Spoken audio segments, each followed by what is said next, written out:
Ah, Smart Water Alkaline with antioxidant. Whoa, that's refreshing. And a 9.5 plus pH for every way you move. I did take a Spain class today. Restoring like a pro. Smart Water Alkaline with antioxidant. For those with a taste for taste. Grab yours today. Hey, it's Bill Simmons from the Bill Simmons Podcast. The NBA playoffs are here, and Michelob Ultra is getting you closer to the game than ever with courtside seats and more. Enter now at MichelobUltra.com/courtside. Michelob Ultra Superior Access Courtside 2024 to 2025 sweepstakes. No purchase necessary. Open to U.S. residents 21 or older. Ends on July 1st, 2025. Multiple entry periods.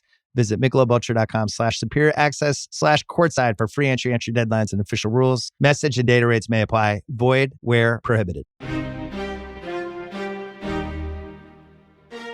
Pope Urban II was a man who bore the burden of the Apostolic See with patience and wisdom, the one who aroused the whole Christian world. So says chronicler Eckhard of Ora.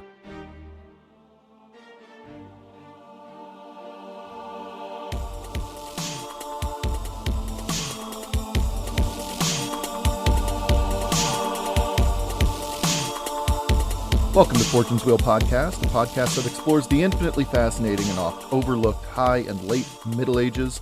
I'm Jonathan, your host, and what you can expect to hear on this show is a story of our collective Western history, warts and all, unabashedly and unashamed.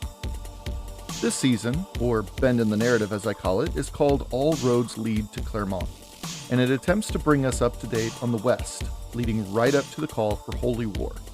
We followed the reign of King William II of England and his two brothers, Robert Curthose and Henry Beauclerc, up north, and taken a quick snapshot of Iberia crumbling under the weight of the Almoravid conquest.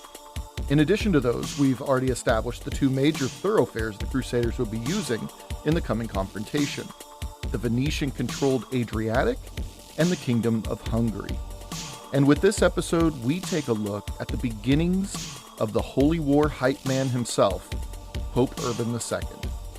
Now, before we begin, please consider joining us on Patreon, where you can enjoy more than 20 hours of bonus content as of this recording for as low as just $1 a month. We are currently in the middle of an ongoing, fascinating series covering the legendary Alexius Komnenos. Join our growing community and help this show bring our shared story to life. This is episode 161, entitled Rise of Pope Urban II. Thank you for your support, thank you for listening, and I hope you enjoy the show.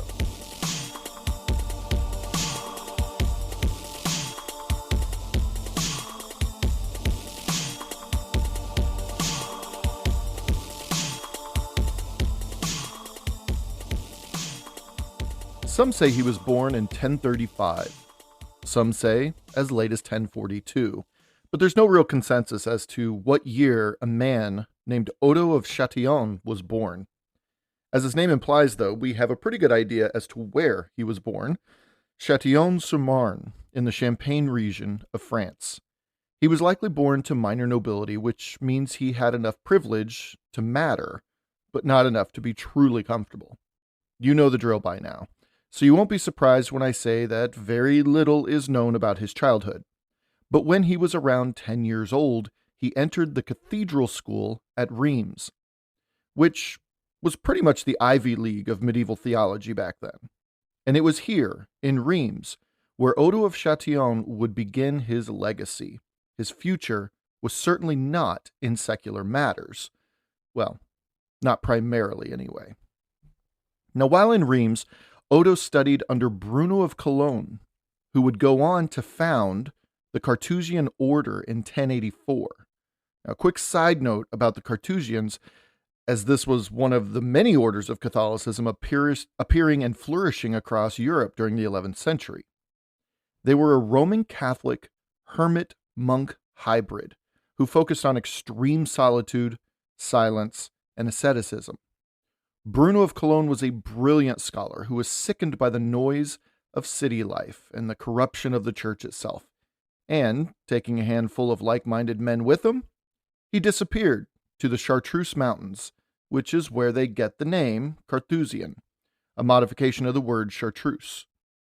There, they built the first Carthusian monastery. No abbey opulence, no political drama, Just some cells, freezing nights, and divine contemplation.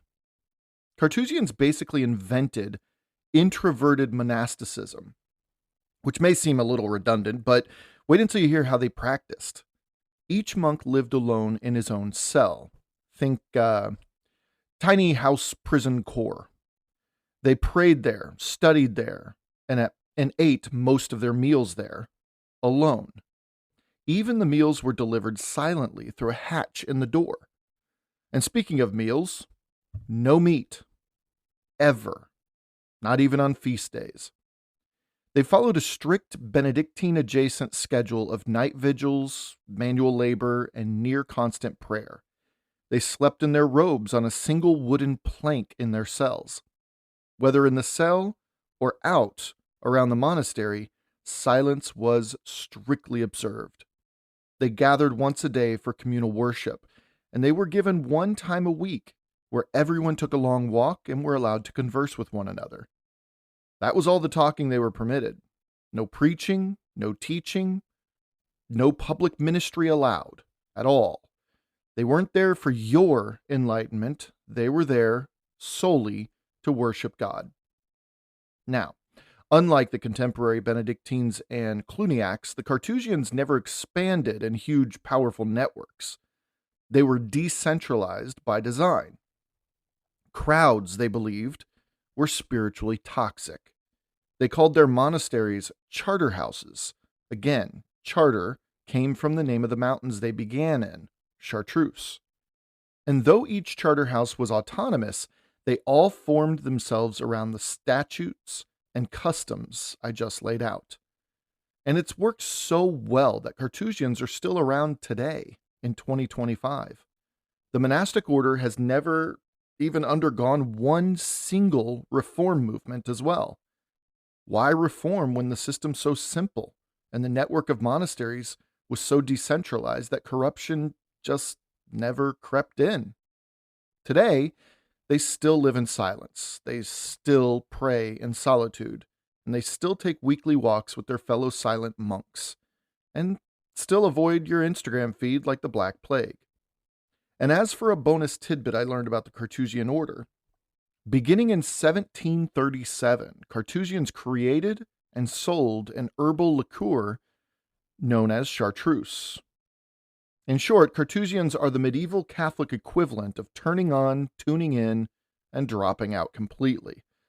If Timothy Leary were a medieval monk, that is. And one of the many brilliant minds to teach and mentor young Odo of Chatillon, this Bruno of Cologne, was its founder. Now, it's clear that Odo was growing up within a seriously intellectual circle, but he didn't follow his teacher Bruno on his way south to the Chartreuse Mountains. History might have played out vastly different had Odo become a Carthusian. No, Odo of Chatillon joined the Order of Cluny instead. Remember, the Cluniacs were a profoundly influential monastic order during this time, a reformist Benedictine movement with a knack for cranking out holy bureaucrats like a medieval Silicon Valley startup. Cluniac monks and priests were sent everywhere. Throughout the 11th century, they flooded everywhere from the Christian kingdoms across northern Iberia to Sicily, and all points in between, with France being a focal point. To be fair, Cluny is, in fact, within southern France. Odo wasted no time in earning the respect of his fellow monks at Cluny Abbey and was elected by them as the Prior of Cluny, which meant he wasn't just praying and copying manuscripts and digging gardens and even preaching to the layfolk. This meant, as Prior, that Odo was now administering, networking, writing down his own original thoughts, writing letters to powerful priests and kings, and climbing the ecclesiastical ladder. He did this throughout most of the 1050s and 1060s. And during this time, we see a number of important events take place. The Norman conquests of both England and southern Italy and Sicily, the Great Schism of 1054, the fiery reformist papacies of Pope Leo IX, Nicholas II, and Alexander II. We saw the rise of Christian kingdoms in Iberia, the collapse of the Viking Age, the rise of the Seljuk Turks in Anatolia, Catholicism conquering powerful cities from Greek Orthodox and Muslims alike in Bari, Toledo, and even Palermo. The list of events goes on and on. While Odo and Chatillon was prior of Cluny, the Gregorian reforms were catapulted into the stratosphere of Western Christendom. And being the prior at Cluny meant he was conversing with nearly all of those involved, most notably those kings in Iberia, as Cluny was the primary place they received their priests. His tenure as prior was a tumultuous yet intensely exciting period for reformist thinkers within Catholicism.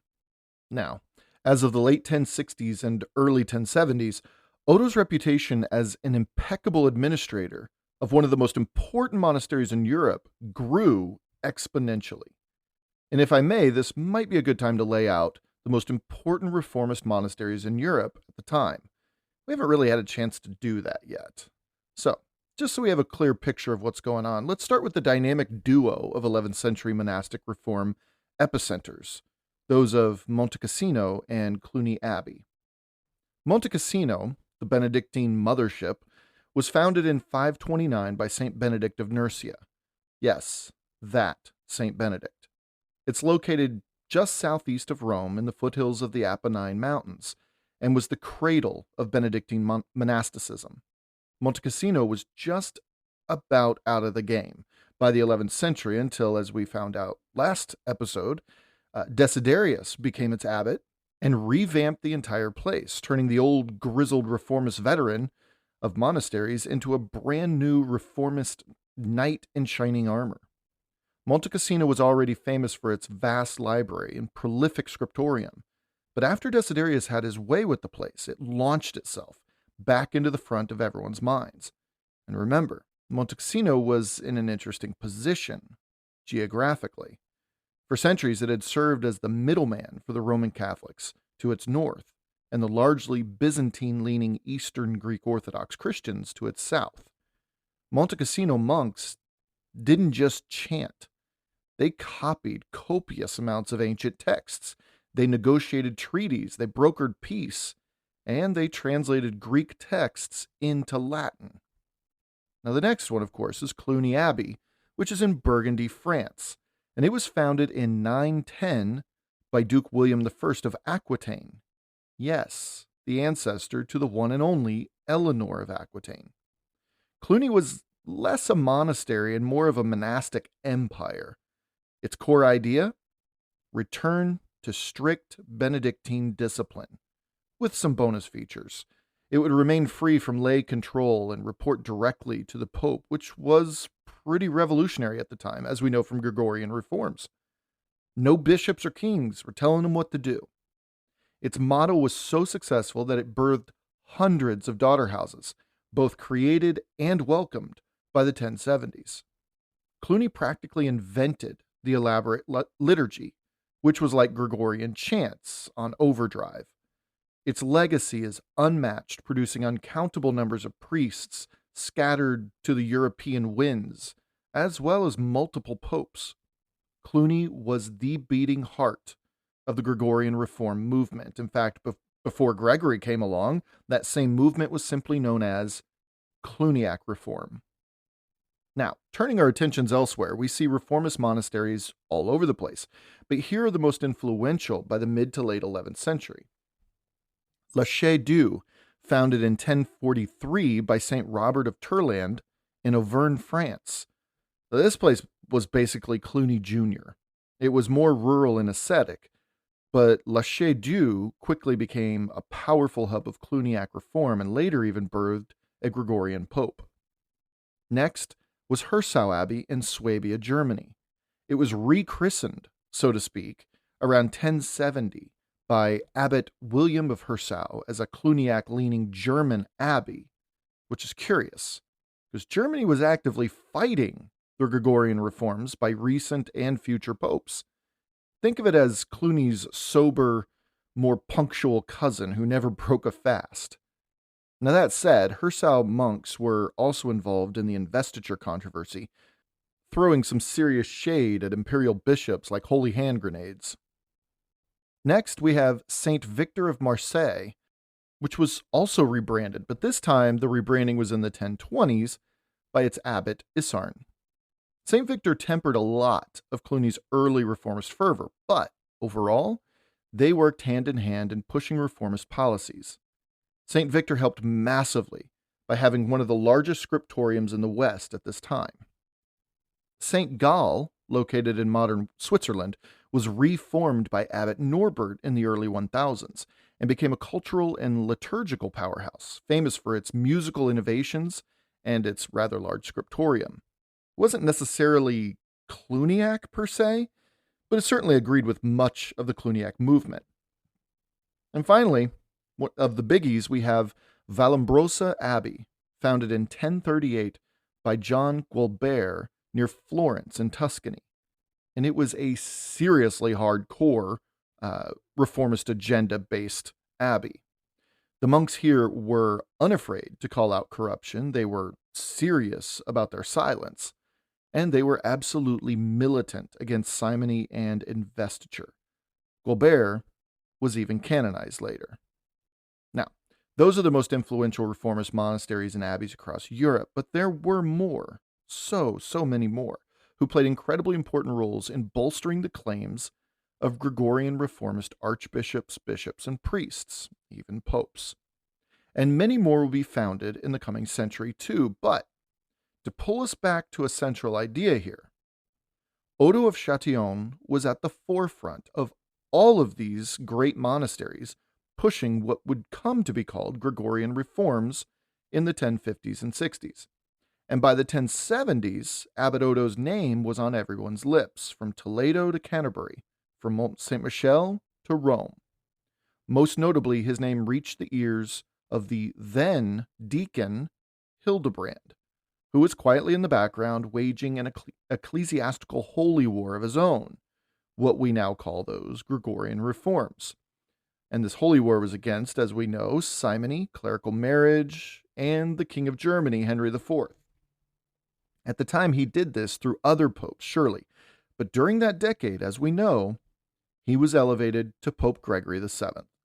And in 1079, Abbot Odo of Cluny was summoned to Rome by Pope Gregory VII himself, and there Odo was made Cardinal Bishop of Ostia, one of the most prestigious places in the entire Curia. Ostia, for clarification, is the ancient seaport of Imperial Rome, and by 1079 was still a pretty important port for the city. This was no ceremonial gig, though, quite the contrary. Gregory VII needed to surround himself with bold, like-minded reformers, and Odo fit that bill perfectly. As Cardinal Bishop of Ostia, Odo was right next door and available at a moment's notice. He would play a key role in papal elections. And he was Gregory's most trusted lieutenant, which is why, on Gregory's deathbed, Odo was one of the three whom Gregory thought would carry on his reforms into the next age. And we can assume that as of 1079, Cardinal Bishop Odo of Ostia would most certainly have met and been a part of many conversations with a particular Tuscan countess named Matilda. Odo and Matilda were fierce supporters of Gregory's, as we know, especially regarding the investiture controversy. In addition, he acted as papal legate to various regions, including the very hostile Kingdom of Germany and the zealous regions of France. In this capacity, he built strong connections with reform-minded clergy and monarchs, again, especially those in France. And on May 25th, 1085, as Gregory VII lay dying in Salerno, surrounded by Norman allies and reformist priests such as, yes, Abbot Desiderius of Monte Cassino, his successor, there's no direct evidence that Odo was there. But he was close. During the papacy of Desiderius, or Pope Victor III, Cardinal Bishop Odo kept his position in Ostia, but we know little about what he was up to exactly. Between the years of 1085 and 1088, so far as I can tell, Odo kind of disappeared, so to speak. We know he was there. We know he was in Victor III's circle. But as much of Victor's papacy was spent away from Rome, remember, Antipope Clement III still held large chunks of the city, and given Victor's reluctance to even be the pope, right? We don't know in what capacity Odo played in these events. What we do know is that Odo never lost his reformist fervor. In fact, during this time, it only seemed to gain in intensity.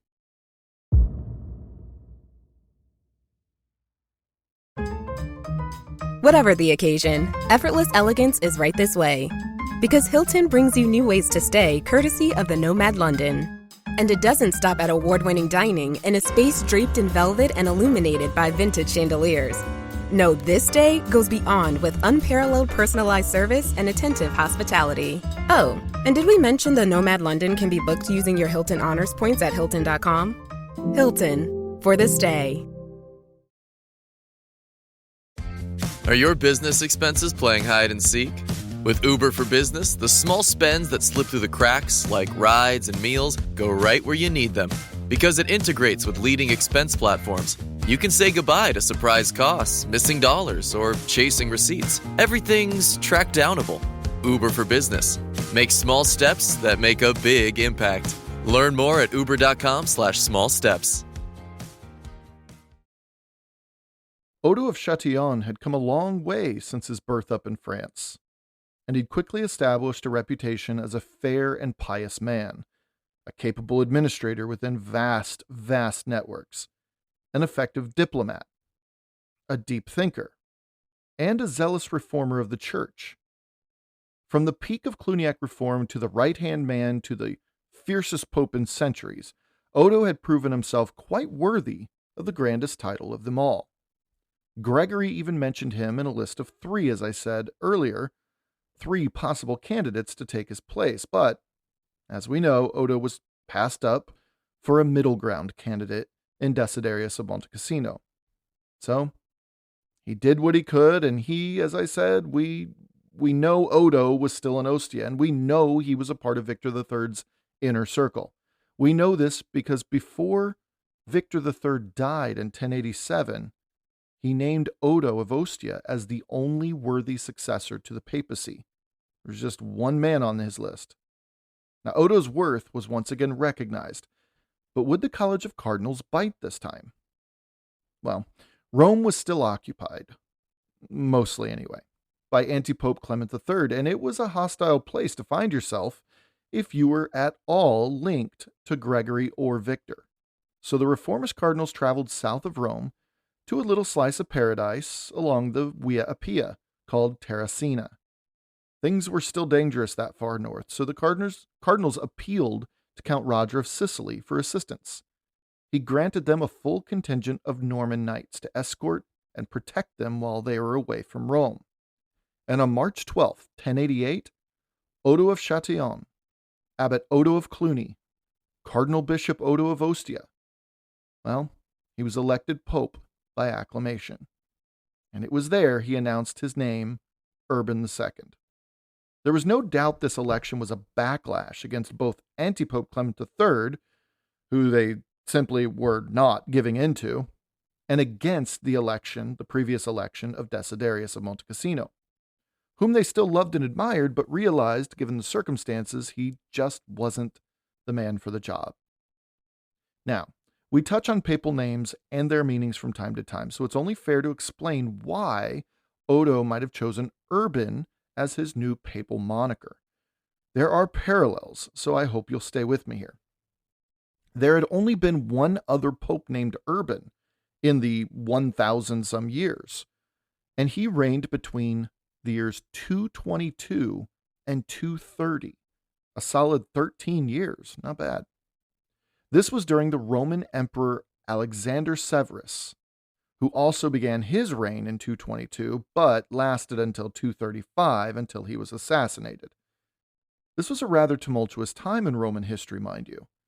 Since the death of the Stoic philosopher king Marcus Aurelius back between 180 and then the year 222, the Roman Empire had seen 11 emperors come and go. One year even had 5 emperors. It was cleverly called the year of the 5 emperors because historians are terrible with naming things. Marcus Aurelius was the last of the quote-unquote good emperors, and Rome was torn asunder by the megalomaniacal Commodus before the year of the 5 emperors. Rome was on fire, metaphorically speaking, that year. It wasn't just 5 guys claiming the throne all at once. No. See, there were 2 usurpers who aren't worthy of naming because they were inconsequential, but the other 3 were. So after Commodus was strangled by a Praetorian guard and his mistress, Pertinax was voted in by that same Praetorian guard. But after 3 months, Pertinax was murdered by a faction of the guard, only to be replaced by another guardsman named Didius Julianus. Fun fact, they actually gave it to the highest bidder within the guard, and Didius Julianus must have saved the most for just such an occasion. But alas, another contender named Septimius Severus also claimed the throne. Another fun fact, Septimius Severus was also the first non-European Roman emperor, so there's that. You can see the winds of change. Well, Septimius Severus had the ear of the Senate, and before anyone knew it, the Senate ordered the murder of Didius Julianus, leaving Septimius Severus as the only viable choice. Crazy year, that 193. Septimius Severus would correct the ship of state, and Rome would experience about a decade of peace and rebuilding. But he would, alas, die in 211, having elevated both of his sons to the roles of co-emperor. These were the infamous brats portrayed in Gladiator II, Caracalla and Geta. Well, one thing would lead to another. Rome would erupt in fire and chaos once again, and Caracalla ordered the murder of his own brother Geta. Seeing the craziness transpire and wanting more for Rome, Praetorian guardsman Macrinus murdered the bat-stuffed crazy Caracalla and became emperor himself. He left Rome and he never returned, which made him the first Roman emperor not to visit Rome after becoming emperor. He named his son Diadumenian co-emperor when an uprising in favor of a man named Elagabulus erupted just 1 year into his reign. Both Macrinus and his son Diadumenian were assassinated in the year 218, and Rome was beside itself. In walks Elagabulus, cousin and alleged son, of Caracalla. And this kid was an absolute nutjob. He was only 14, but he had spent his childhood so far being devoted to his Syrian Arab sun god, Elagabal, hence his nickname, Elagabulus. He brought the stone that represented the sun god to Rome and forcibly converted Roman elites to worship it. Also, he married 4 women, one of them being the untouchable Vestal Virgin. Everyone from Edward Gibbon to Adrian Goldsworthy says this guy was probably the worst emperor Rome ever had. And given the context, that's saying something. He was assassinated in the year 222. In walked the previously mentioned Severus Alexander, his cousin, and a much more stabilizing force than any of his predecessors, save his namesake, Septimius Severus. Okay, so this was the world that Urban I was elected as Pope in the year 222. To be sure, this was still a century away from Constantine the Great's legalization and legitimization of Christianity, so the Pope's role in political life was nothing like it would one day become. So it's okay to say that Pope Urban I wasn't some rock star pope. He wasn't famous for issuing thunderous papal bulls or calling for crusades against those Roman pagans. So what was his role? What was his legacy in these incredibly, incredibly uncertain times? Well, Rome was once again ablaze, both figuratively and literally. Seems to be a pattern for Rome. And it was ablaze with chaos. Political upheaval left the population uncertain and panicky, and no one knew who they could trust to lead them into peacetime. Sounds an awful lot like the 1080s, doesn't it? Well, Urban I was able to finagle peace with the new Roman emperor, for starters, which is kind of a big deal for the time. Again, Christians were still very much persecuted in the 200s. The upheavals of the last 2 centuries were still fresh in their minds in Rome. That is, the blip on the radar of Romans in Jerusalem led to the proliferation of Christianity across Greek and Latin worlds over the ensuing decades by the apostles of Jesus. That was still rippling outward at the time. Don't discount this proliferation either. Rome felt under attack by this desert cult emerging in great numbers around the empire. Their empire. Anatolia, the Holy Land, Egypt, and even as far as Tunisia were becoming hotbeds for this new religion, like real large populations of Christians lived in these places. Nero and others made a spectacle of feeding these followers of Jesus Christ to lions in the Colosseum even. And if you don't know how the apostles died, well, each one, except John, was made a martyr in the most gruesome ways. Bartholomew, for instance, was skinned alive, and Peter was crucified upside down as examples. Rome was being invaded by this new religion, and Rome was losing ground quickly out east. Again, does this sound familiar to the 1080s? And we just can't overlook the Jewish-Roman wars beginning in 70 AD, culminating in the absolute leveling of Jerusalem and destruction of the Second Temple. Now, what does this have to do with Christianity? Well, remember, more so back then, Jesus of Nazareth was just a good little Jewish boy. Christian, per se, wasn't seen right away as a completely separate thing from Judaism. So in the minds of the Romans, who couldn't give a rip about either of them, it's easy and convenient to conflate the two, Jew and Christian. So Urban I, making political peace with the Roman emperor, was a really big deal, actually. Like a really, really big deal. Severus Alexander wasn't a friend to Christians by any stretch, but he certainly wasn't hostile to them either, which was a change in the winds for sure. The name Urban represented reclamation of the ideas and steady-handedness of the early church, and what the church needed in 1088 was most certainly a steady hand. The 1080s was a watershed decade in which something, anything, had to happen. The tensions were just way too high across Europe and even the Holy Land itself. A Roman emperor was once again at odds with the church. Christians everywhere were up against a powerful religious foe.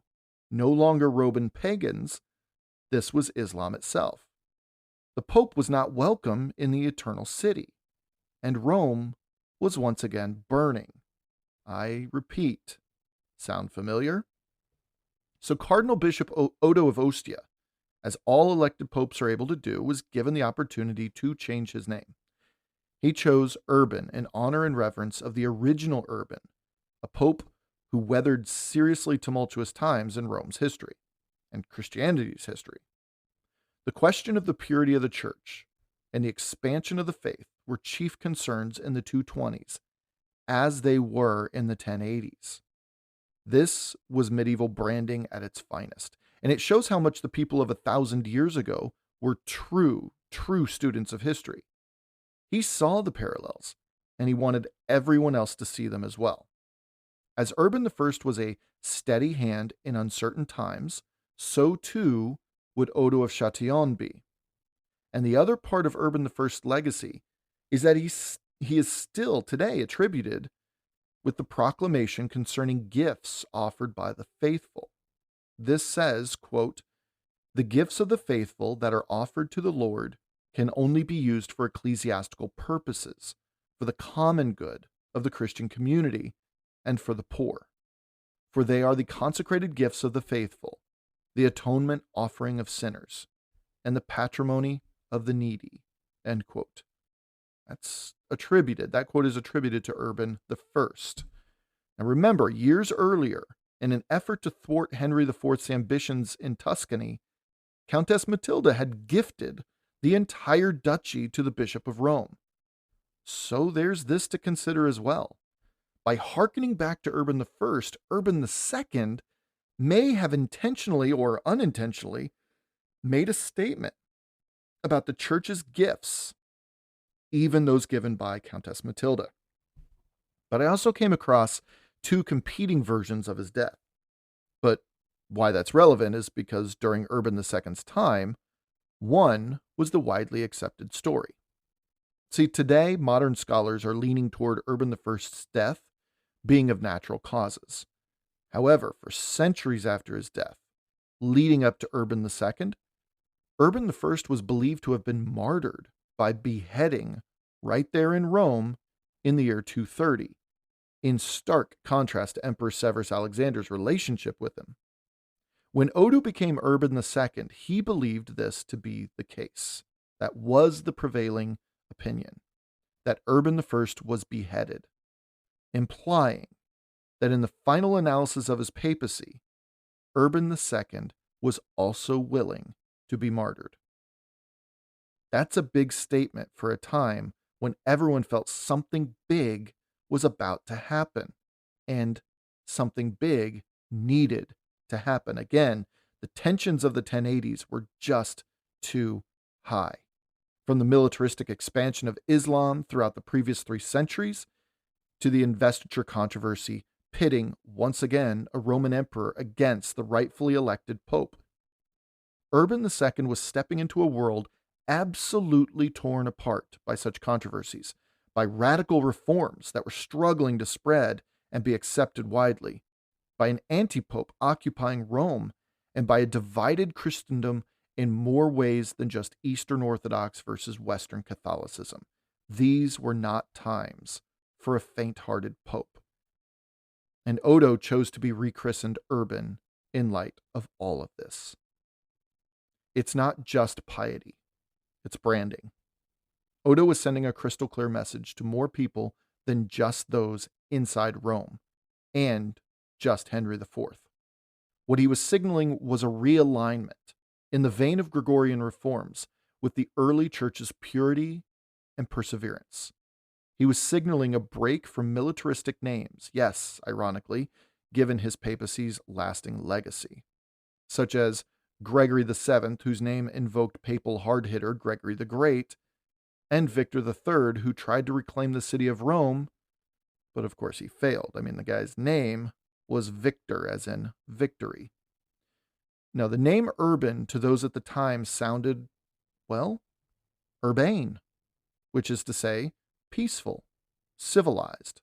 Like, hey, maybe we try to rebuild the church now instead of just, torching heretics and wrestling with emperors in the mud pits of politics. He wanted to return order and civility into the nature of the papacy. He used the name Urban because to the people of the time it had connotations of ancient Roman imperialism, something they all still longed for a return to, the greatness that was Rome. Urban sounded refined. And the name Urban was also a subtle nod to that reform.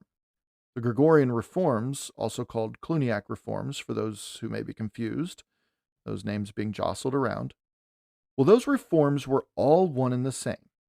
Well, these reforms were all about returning to ancient apostolic ideals. Urban I was an early Christian bishop. By naming himself Urban, Odo of Chatillon was suggesting he saw himself as a person restoring something ancient, not just surviving another crisis. So, Odo of Chatillon, Cardinal Bishop of Odo of Ostia, is now Pope Urban II as of March 12, 1088. But again, he was elected in Terracina, south of Rome, surrounded by Norman knights for protection. He couldn't just march into St. Peter's Basilica quite yet. Anti-Pope Clement III held enough of the city to make it a truly inhospitable place for him and his backers. Now take a step back and you'll see another dynamic playing out here.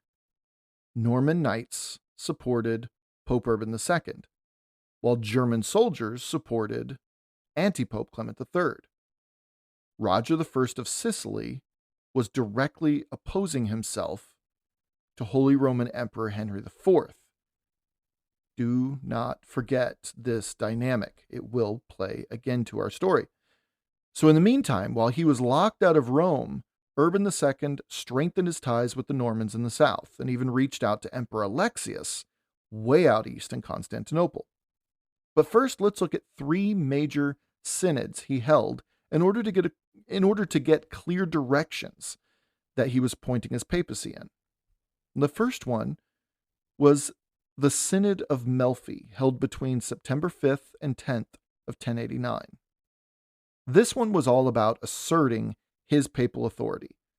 Melfi was controlled by Normans, so it was a safe place for him to be, and operating from southern Italy, Urban II knew he needed to befriend these Normans as much as possible in order for him to one day enter Rome. Key figures there were Duke Roger Borsa, Prince Bohemond of Taranto, Benedictine monk and future Archbishop of Bari, a man named Elias, and various ambassadors from Constantinople. Major proclamations at Melfi were basically reinforcements of Gregorian reforms, making it clear Urban II would stand by his professors, dating all the way back to Leo IX, most notably, though, of course, Gregory VII. He would see to it that simony and lay investiture would be cleansed from the church entirely.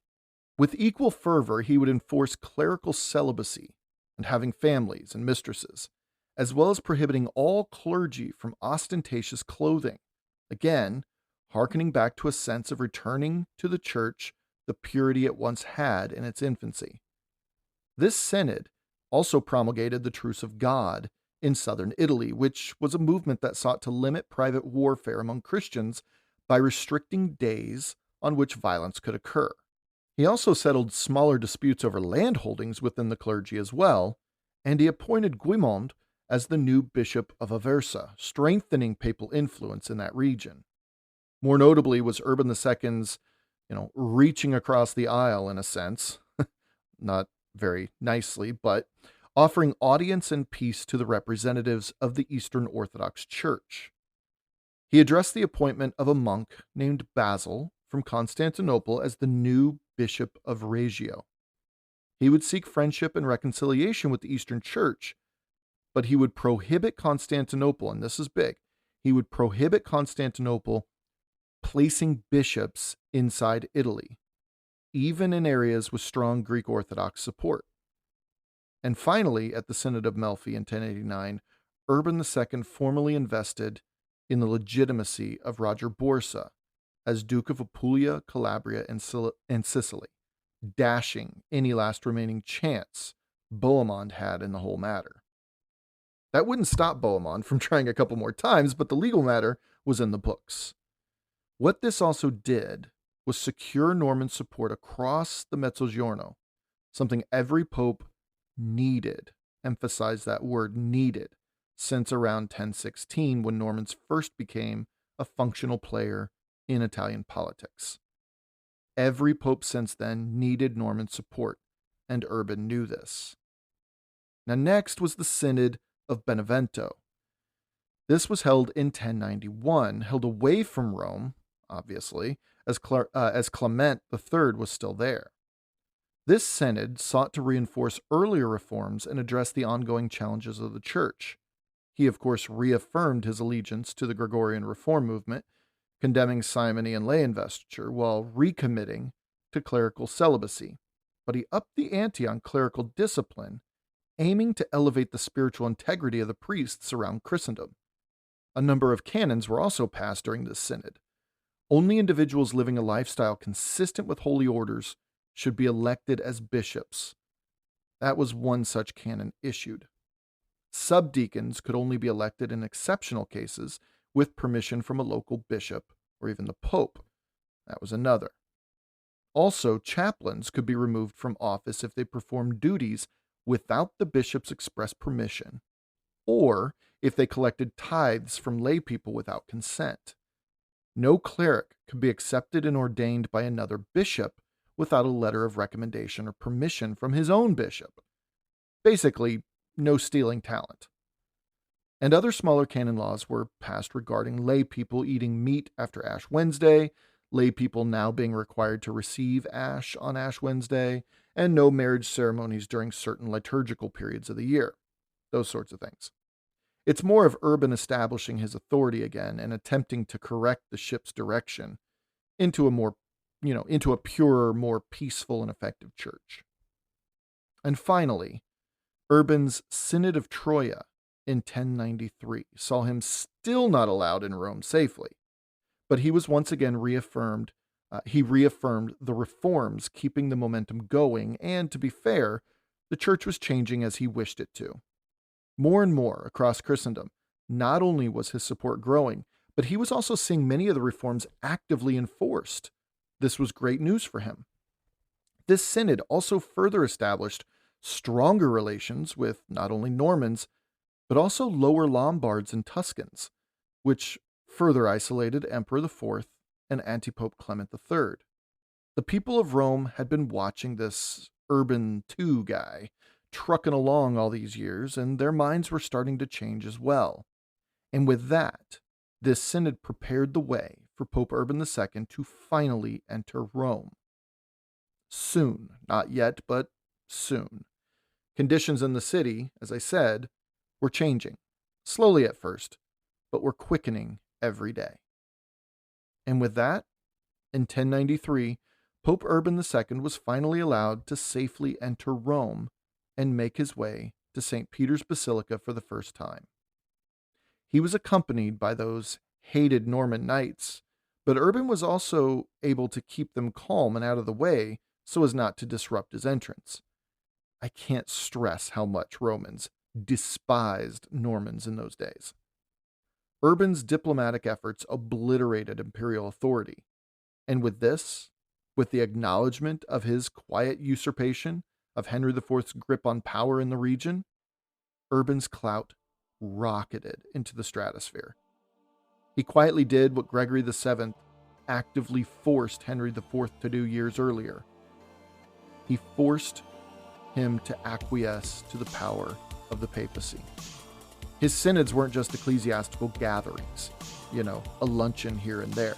They were calculated moves in a broader campaign to restore and expand papal authority. It's Gregory VII's dream.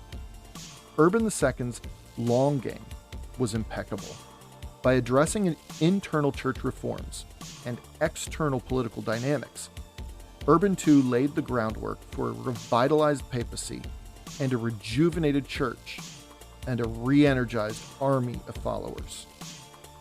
But how did this all affect our old friend, Countess Matilda, up in her mountaintop fortress of Canossa? Well, that's a story for next time.